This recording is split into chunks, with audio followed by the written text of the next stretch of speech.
महादेव कोळी, डोंगर कोळी, टोकरे कोळी, कोळी ढोर, कोळी मल्हार जमातीच्या संघर्ष समितीच्या वतीनं प्रजासत्ताक दिनी जिल्हाधिकारी कार्यालयासमोर उपोषण करण्यात आलं।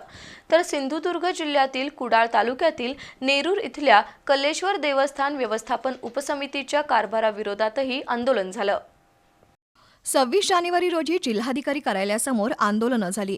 महादेव कोळी, डोंगर कोळी, कोळी ढोर, मल्हार कोळी आणि टोकरे कोळी जमातीच्या वतीनं उपोषण करण्यात आलं।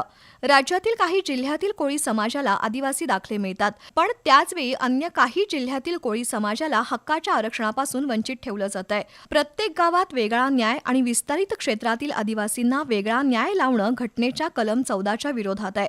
समस्त कोळी समाजाला आदिवासी दाखले मिळावेत यासाठी हे आंदोलन करण्यात आलंय। हा प्रश्न सुटला नाही तर 23 फेब्रुवारीपासून मुंबईत अन्नत्याग सत्याग्रह करण्याचा इशारा देण्यात आलाय। दुसरीकडे सिंधुदुर्ग जिल्ह्यातील कुडाळ तालुक्यातील नेरूर गावामध्ये कल्लेश्वर देवस्थान व्यवस्थापन उपसमितीच्या कारभाराविरोधात कोल्हापूरच्या जिल्हाधिकारी कार्यालयासमोर उपोषण करण्यात आलं। पश्चिम महाराष्ट्र देवस्थान समितीच्या अखत्यारीत येणाऱ्या कल्लेश्वर देवस्थान उपसमितीनं विशिष्ट वर्गाच्या लोकांना सामावून घेत इतर घटकांवर अन्याय केलाय, तसंच सेवेकऱ्यांनाही डावलण्यात आलंय।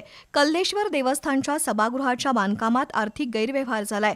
देवस्थानच्या जमिनी परस्पर दीर्घ मुदतीच्या लीजवर देण्याचे प्रकार सुरू आहेत। या सर्व प्रकाराला आळा घालण्यासाठी कल्लेश्वर देवस्थान उपसमिती बरखास्त करावी अशी मागणी करण्यात आली आहे।